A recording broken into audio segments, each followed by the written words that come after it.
Salut à tous, Yazi sur Diavolo TV, j'espère que vous allez bien. On se retrouve pour la review du match Bastard München versus le Ubers d'Italie.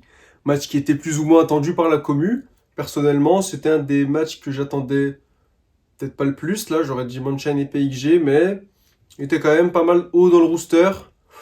Ça n'a pas trop été le cas. Il y a du bon, il y a du moins bon, il y a du mauvais. Mais ce qui est sûr, c'est que c'était un match très attendu avec le teasing de Barrow et de Mark Snuffy. Donc ça, c'est vraiment les deux grosses têtes de proue côté Ubers. On aurait voulu voir un peu plus Haïku. Ça a moins été le cas. On en parlera aussi du côté défensif qui a été survendu, mais pas surexploité pendant le match. Euh, Surprise, hein. Plus vu le Ubers attaquer que défendre. Ça, on en reparlera aussi. Donc on a Barrow, l'homme aux 100 millions, qui était quand même teasé de manière assez exceptionnelle. 100 millions, les 3 buts pour son premier match. C'est vraiment la revanche entre Isagi, qui cette fois-ci, après le match contre le München, dit qu'il va utiliser la métavision à 100% pendant tout le match. Donc très gros défi de sa part, il s'est entraîné pendant 10 jours pour ce but. Et aussi, il s'est appuyé de Kunigami, qui, pour moi, est le plus gros raté de ce match, le plus gros fantôme. Comment on va organiser cette review? On va prendre le match, on va aller dans l'ordre chronologique et on va décrypter les points que je trouve intéressants à développer. Parce qu'il y en a énormément. Il y a du bon, du moins bon, du nuancé, du très mauvais. C'était un match très inégal. Sur le papier, ça portait aussi pas trop mal égal, mais bon, on va revenir. Premier point déjà que je tiens à souligner, dans les reviews et les lives, je l'ai beaucoup insulté Noël Noah, mais il sait qu'est-ce que la rationalité. Parce que moi, quand je le voyais, c'était Noël Noah, soyez rationnel, faites les choses bien, et il acceptait en fait ce qui se passait sur le terrain, c'est-à-dire les vols de ballons entre Kaiser, Isagi, etc. Pour lui, il trouvait ça rationnel, donc il ne disait rien. En fait, il ne dit rien juste parce qu'il n'a pas les épaules. Noël Noah dit au début du chapitre 209, il dit à Kaiser, je ne tolérerai plus aucune action irrationnelle de ta part, Kaiser, est-ce que c'est bien compris? Donc, il considère que c'est irrationnel, mais juste il dit rien, ce que je trouve déjà totalement inacceptable de la part d'un maître attaquant. Tu viens, apporte ton expertise. Ceux qui donnent les meilleurs résultats hors terrain, en fait, le mec, il est comme sur FIFA, il regarde les cartes des joueurs, il voit que tu as 85, t'es monté à 86, ah, t'es meilleur que lui dans les 11. C'est pas vraiment la rationalité là, c'est juste la statmatisation. Tu parles que en stats là, Noël Noah. J'ai pas l'impression que tu parles vraiment les résultats aux entraînements. Ça veut pas dire grand chose là. Si il y a des choix à faire, il faut que tu les fasses aussi en direct live. Quand tu vois les joueurs qui font n'importe quoi sur le terrain, agis. Ça n'a pas été le cas et même on en reparlera là au moment du match. C'est Isagi qui fait les changements tactiques. Ça n'a aucun sens. De la part de Noël Noah là, c'est un très gros manque de sa part, c'est sa présence. Il n'a pas de présence, c'est le numéro un. Il n'a pas de présence. C'est un très gros problème là-dessus. Revenons-en en tout cas au rooster du Blue Lock qui a annoncé Raichi, le sexy football. Bien joué, tu es entré sur le terrain, tu es enfin titulaire, c'est bien. Est-ce que ton ami Gurimu Igarashi va suivre? Bah, ça on va le voir plus tard, on en parlera dans les prochains lives. Grim, toujours là, malheureusement. Et on a la paire Ness-Kaiser. On obtient pour le Bastard une composition en 4-4-2 avec Isagi qui est malgré tout milieu de terrain. Pourquoi il est milieu de terrain alors que d'après Noël Noah, c'est les têtes de proue. Encore une fois, c'est là où les limites de Noël Noah en termes de coaching hors terrain, on ses limites. Parce que oui, Kunigami sort de la wildcard, compétences physiques, techniques, etc. Il est excellent, hein. Il n'y a rien à dire dessus. Pied droit, pied gauche, puissance de frappe, les appuis. On sait tous de quoi Kunigami est réellement capable. Ça s'est aussi vu dans le mini flashback des 4 mousquetaires. Là, Isagi, Kunigami, Bachira et Chigiri qui s'entraînaient entre eux. Et c'est aussi ça qui m'a fait penser que Kunigami allait avoir une place plus importante dans le match. Parce que c'était en fait le moment de montrer que Kunigami peut combiner avec les autres. Et il a des liens verts.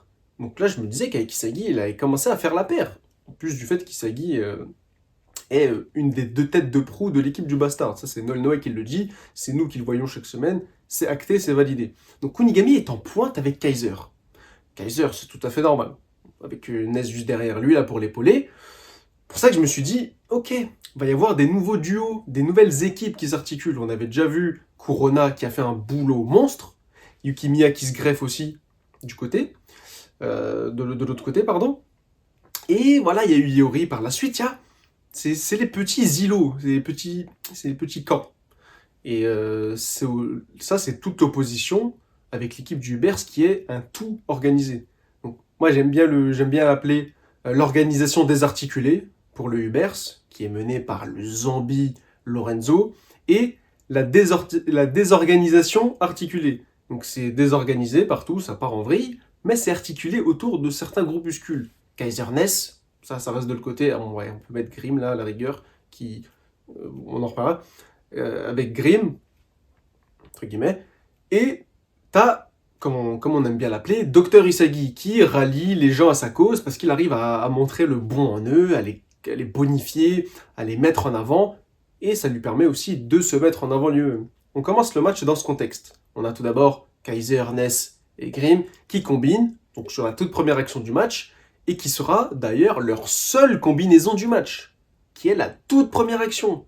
Donc Kaiser, qui collectivement, ou même dans son groupe, en fait, n'a pas fait valoir son empire. Kaiser n'a pas fait grand-chose. N'a pas fait grand-chose, tout simplement, en fait. On va reparler après de son but. Mais en soi, je te cite une interception, je te cite son Kaiser Impact. L'action aussi, la première action qui est excellente, mais focus par Lorenzo. Pourquoi Lorenzo a focus Kaiser? C'est le ace hitter, c'est celui qui vise les meilleurs éléments de chaque équipe.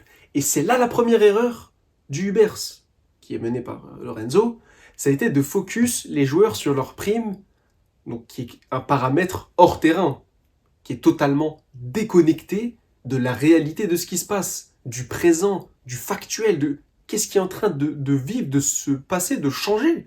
Parce que oui, c'est bien, mais à chaque match, les joueurs évoluent, à la fois au niveau de leur prime, parce que lui, ce qu'il vise, c'est les primes, au niveau de leur talent, de leur capacité, de leur connexion. Yukimiya, avant, ne joue pas avec Isagi. Dans ce match, Yukimiya a une très grosse présence au début et à la fin, autour d'Isagi.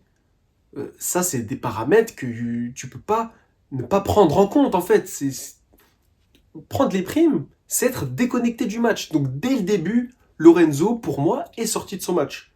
C'est quelque chose qui est dur à dire, mais ça l'a totalement sorti de sa mission, parce que ouais, son équipe, c'est un travail. Le Ubers effectue sa première action, Lorenzo qui dribble tout le monde, c'est excellent. Oui, le jeune parmi les 11 prodiges de la nouvelle génération, bravo à toi, franchement, tu nous as montré de quoi tu étais capable, c'est bien.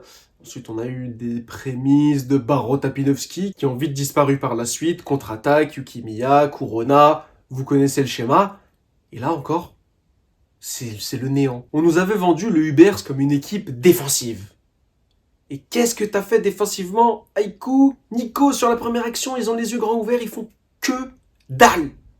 Même pas un pied, même pas un engagement. Aiku, il est statique, il est choqué. Il sait pas ce qu'il fout sur le terrain. C'est le capitaine de l'équipe U20. Donc U20, ça reste quand même une équipe nationale. Tu représentes ton pays. C'est pas rien. T'es poteau. Poteau. Ce qui m'a fait croire qu'Aiku avait absolument rien foutu du match. Sauf qu'en fait, il a fait quand même 3 interceptions, ce qui est quand même pas mal. On en reparle encore après. Mais première action, le mec poteau.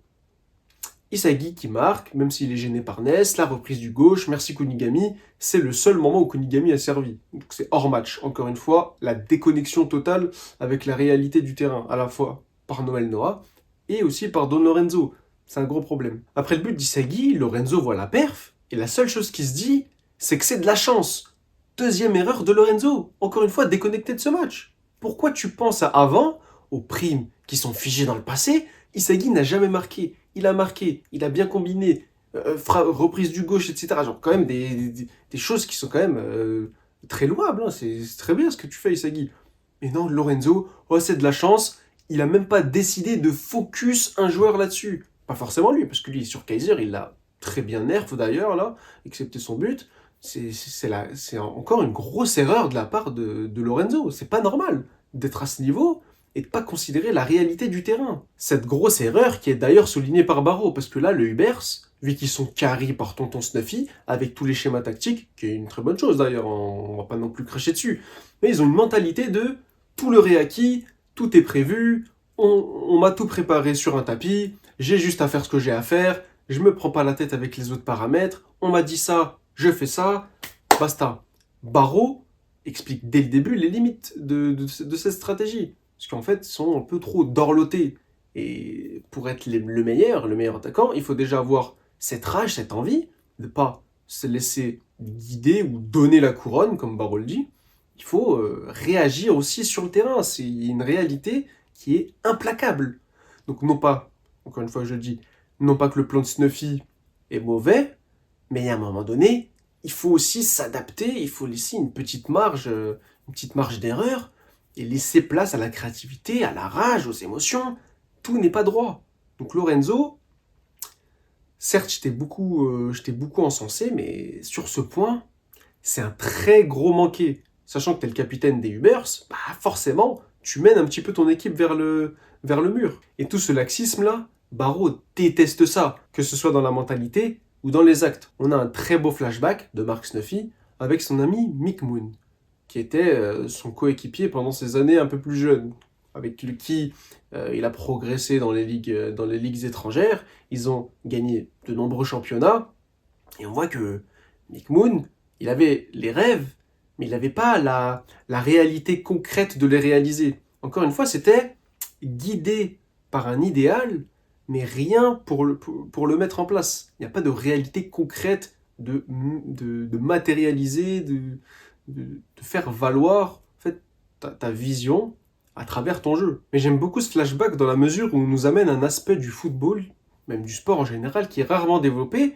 C'est tout ce qui conduit à l'échec. Donc on a d'abord le manque d'entraînement, le train de vie fougueux de Mark Snuffy et Mick Moon, mais en plus de ça, il y a tout ce qui s'ensuit. On a le suicide de Mick Moon, qui est quelque chose quand même d'assez tragique, qui a bouleversé Mark Snuffy, et ce n'est plus le même joueur, parce qu'il a pris sa retraite, son ego s'est totalement dissipé, et sa vision même de la vie et du football s'en est vue totalement changer. Il n'y a plus de rêve, il n'y a que qu'est-ce qui se passera le jour où vous perdez le foot. Donc, il voit tout par rapport à l'échec. Là où Barreau se dit, comme ça a été le cas pour Yuki Miya par exemple, Chigiri, que Yuki Miya aussi, quand tu es sur le terrain, réalise ce que tu as à faire. Il n'y aura peut-être pas de lendemain, il n'y a pas d'avant, il n'y aura peut-être pas de lendemain. Même si tu prévois tout peut s'arrêter. Donc, si tu prévois déjà que tout peut s'arrêter, ça te freine forcément, parce que tu vas avoir envie de conserver un certain cadre, une certaine sécurité, et il n'y en a pas réellement de sécurité. Tout peut basculer du jour au lendemain. Barreau, ça le comprend, il sait que sur le terrain, comme le roi, c'est la loi de la jungle. Il faut à tout prix écraser tout le monde du mieux que tu peux, parce que demain n'est pas acquis. Il faut tout faire au moment même sur le terrain. C'est comme ça qu'il a réussi à développer l'œil du prédateur, aidé par Snuffy, et par la suite sortir du schéma des Ubers, parce que c'était pas quelque chose qui lui convenait. Il y a une limite à l'évolution des joueurs et de la situation sur le terrain, avec Isagi qui a réussi à comprendre tout doucement, réussir à décrypter le schéma de jeu des Ubers, c'est mettre des bâtons dans les roues aux offensives. Et comme elle finissait à chaque fois sur Barreau, qui est quelque chose aussi quand même prévisible, bah, ça ne convenait pas à Barreau. Il en a marre de se faire intercepter. 4 interceptions sur ses frappes, il y a un moment donné, oui, le roi n'est pas content. Le roi va faire les choses par lui-même. Nico aussi était sorti du schéma en faisant la même chose, en développant la métavision, qui a été introduite grâce à Isagi, en lui expliquant un petit peu le contexte. Haïku entend aussi la conversation. Haïku, utilisation de la métavision, 0 pointé. Désolé pour toi mon ami, je vais être assez implacable avec toi. Ceci étant dit, Barreau qui sort du schéma et qui arrive à faire passer le Ubers dans une nouvelle dimension, de même que son jeu. Lui, ce qu'il aime, c'est le chaos. Parce que c'est là où il se réinvente, c'est là où il se sent vivre, c'est là où, lorsqu'il fait des choses grandioses, il va être récompensé, il va avoir une certaine position de roi. Voilà, c'est comme ça, on se dit, c'est dans les situations critiques que les héros se révèlent. Et cette fois-ci, avec Barreau, ça a vraiment été le cas. J'ai pour l'instant terminé avec les joueurs du Ubers. On va se concentrer un peu plus sur ceux du Bastard. Ça va aller très vite pour Konigami. Littéralement, une seule action, qui est une interception sur une touche, 2 feintes de frappe, et disparu. On le voit que sur quelques pages comme ci, pas comme ça, où il essaie de défendre, mais c'est pas son boulot. Donc nous mettre un joueur comme ça, 47 millions, et le faire prendre 3 millions supplémentaires avec ce match, je trouve ça aberrant. Aberrant, j'ai aucun mot pour expliquer cette situation. Il a genre rien fait. Genre rien. Tu prends la balle, tu récupères un peu d'argent. Non, le foot ne marche pas comme ça. À la rigueur, Aikou, bon, top 8, je suis pas du tout d'accord avec ce choix, mais il a quand même fait genre une interception sur Isagi, 2 têtes. Bon, tu me diras, il a fait son boulot de défenseur, sa cote en tant que défenseur augmente, bien joué l'artiste. Kunigami, genre, c'est vraiment le zéro pointé. Mais sa feinte de frappe a été réutilisée par Isagi, a été aussi réutilisée par Barreau. Donc à la rigueur, la seule influence, le seul impact que tu as eu dans ce match, ça a été la feinte de frappe. Donc quelque chose où tu touches même pas vraiment le ballon.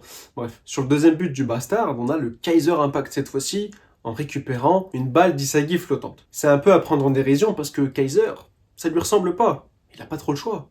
Le mec est focus par Lorenzo H24. Le seul moment où Lorenzo se détache du marquage de Kaiser pour aller récupérer la balle qui arrive sur Yukimiya, Kaiser arrive à récupérer le ballon, 2 temps 3 mouvements, il nous fait de la magie avec ses jambes, Kaiser Impact, c'est magnifique, mais il n'est pas satisfait de ce résultat parce que pour lui, c'est un coup bas. Et c'est exactement ce qu'il faut penser en tant qu'un des meilleurs attaquants du monde. Il le dit lui-même, Kaiser, à la différence d'Isagi qui, malheureusement, s'apitoie, je trouve, un petit peu trop sur son sort. Si j'avais quelqu'un qui j'aurais pu, et qui a fait une passe lobée, se plaint que c'était pas son image et que s'il y a eu l'image, il aurait pu marquer. Certes, Kaiser a marqué sur un coup bas, mais il s'est quand même provoqué l'action juste après. Là où Isagi, malheureusement, encore se repose trop sur ses duos. Donc, Kurona qui était sorti à ce moment-là, ou Yukimiya, Ioryu par la suite, il est encore trop dépendant. Mais c'était une des pistes d'amélioration que j'avais donné après le match U20 pour Isagi, qui était de d'abord un peu étendre son territoire, d'avoir d'autres joueurs, des lunes. Ça, pour le coup, ça a bien été développé.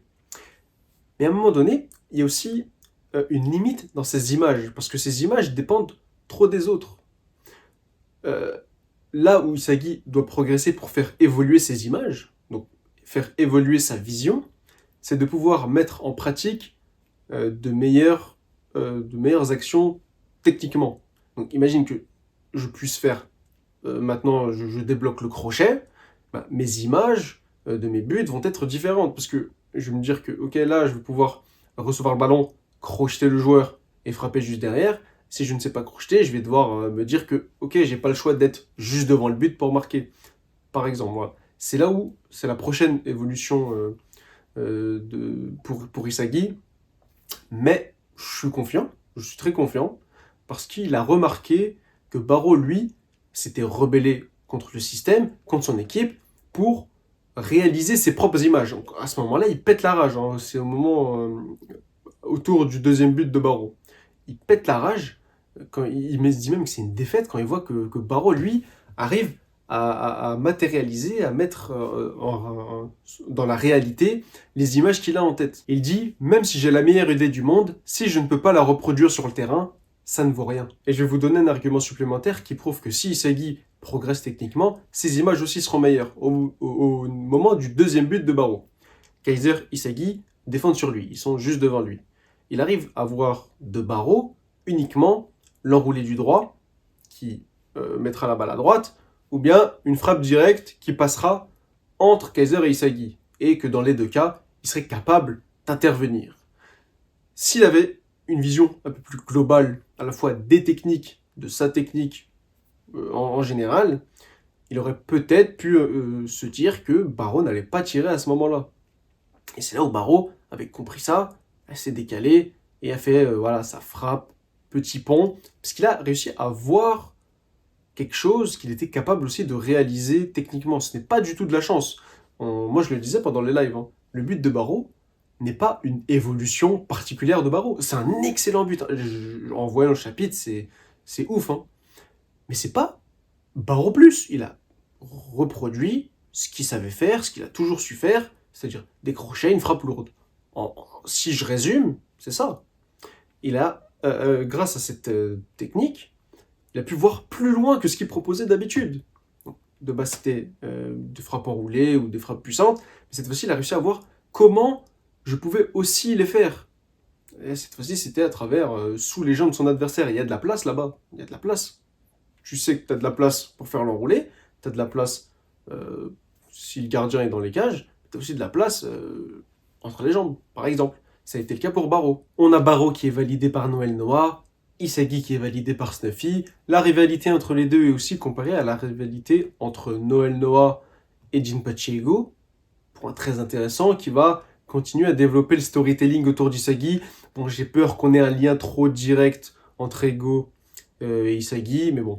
Après, ça reste un manga, le personnage principal, voilà, est toujours une sorte de prophétie, chose que je déteste absolument. Ouais, j'aime bien Isagi qui galère, qui arrive à s'en sortir par lui-même. Mais là où j'ai du mal, c'est Noël Noah. Qu'est-ce que tu fais sur le terrain? Qu'est-ce que tu fous? En termes de défense, c'est le néant. Il y a un match-up avec Nico Iki, où Nico Iki arrive à garder le ballon et faire une talonnade. Je vous assure, il y a un match-up Nico versus Noah. Il y a leurs deux noms en mode, ok, là, concentre-toi, va falloir voir quelque chose d'intéressant. Tactiquement, c'est le néant total. Il lui demande, qu'est-ce qu'on fait, chef? Ah ben, j'en sais rien, moi. Faut juste attendre que Snuffy sorte. Donc la stratégie de la tortue, la carapace, juste on prend les coups et t'inquiète, ça va passer. C'est pas digne d'un numéro 1. Est-ce qu'on a fait une copie conforme de toi qui est Kunigami pour ça? Eh ben, on dirait parce que Kunigami ne fait même pas les engagements. Mais pour vous dire, le mec en attaque à 2 avec Kaiser, il fait même pas l'engagement.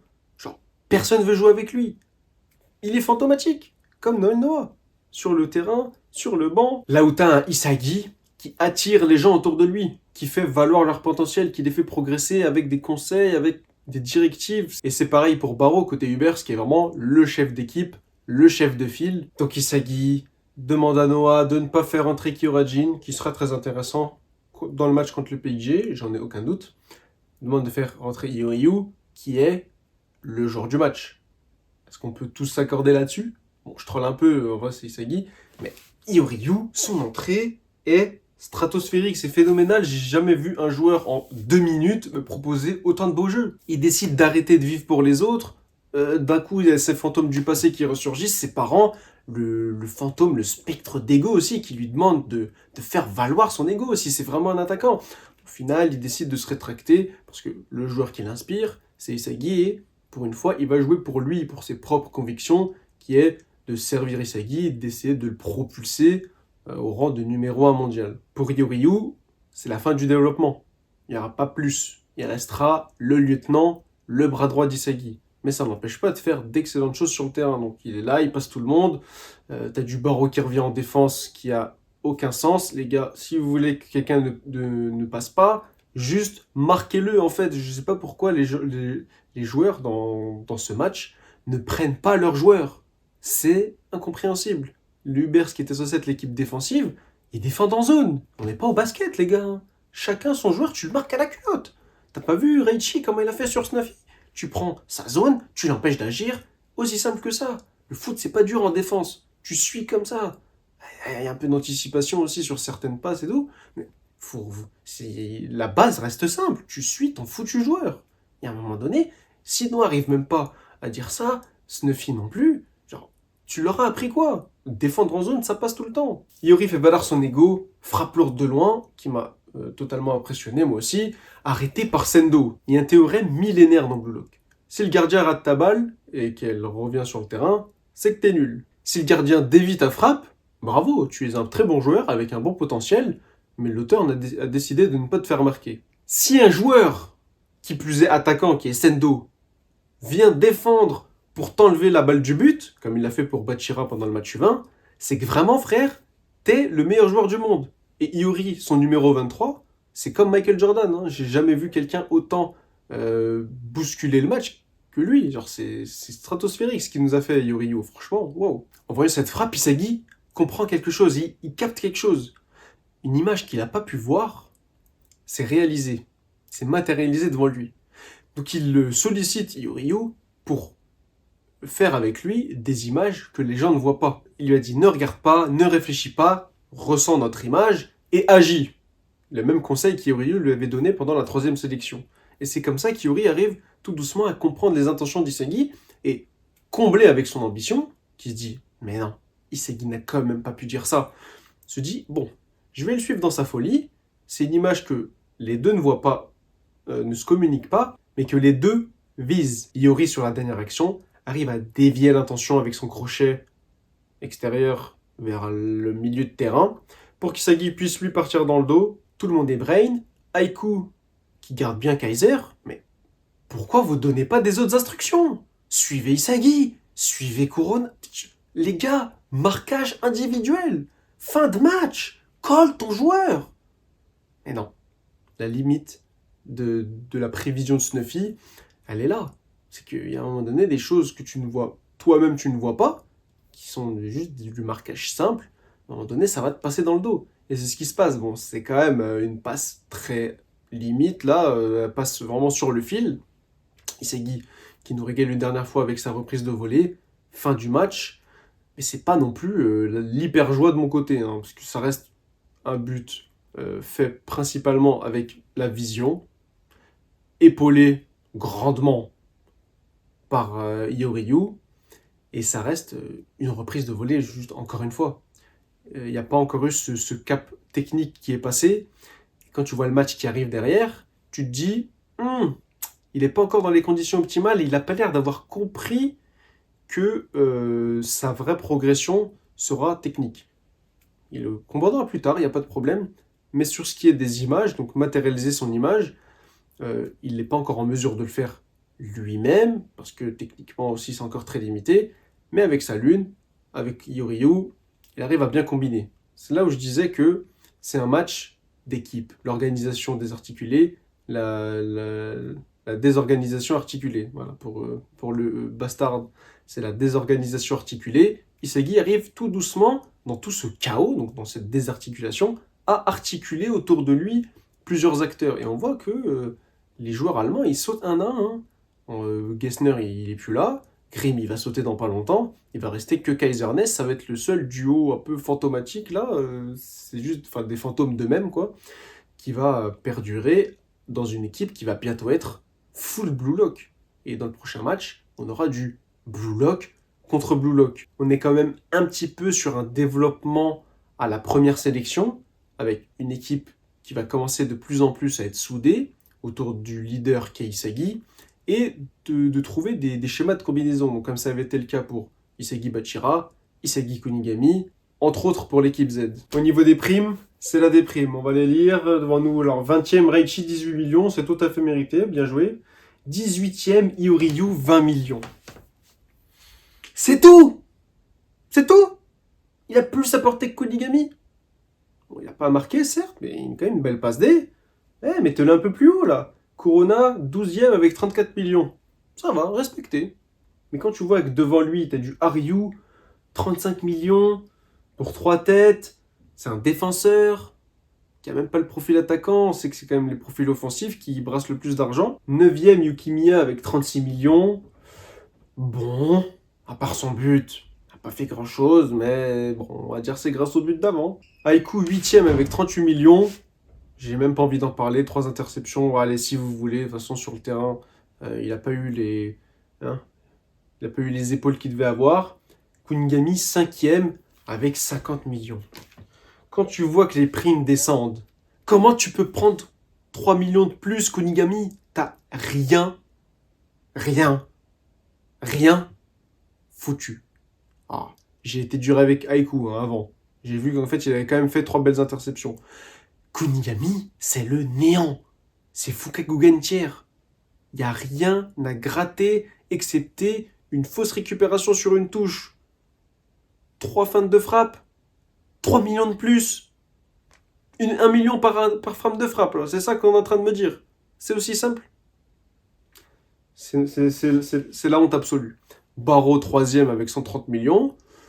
ça reste quand même dans la continuité. Isagi, le triplé, le triple saut, qui passe de 50 à 150, deuxième du Blue Lock. Et c'est quand même une assez bonne chose pour lui. Est-ce que ça va être rééquilibré, réajusté? Il va plus être deuxième, parce que là, il y a le 8 et 9e match de la... Est-ce que ça va être réajusté?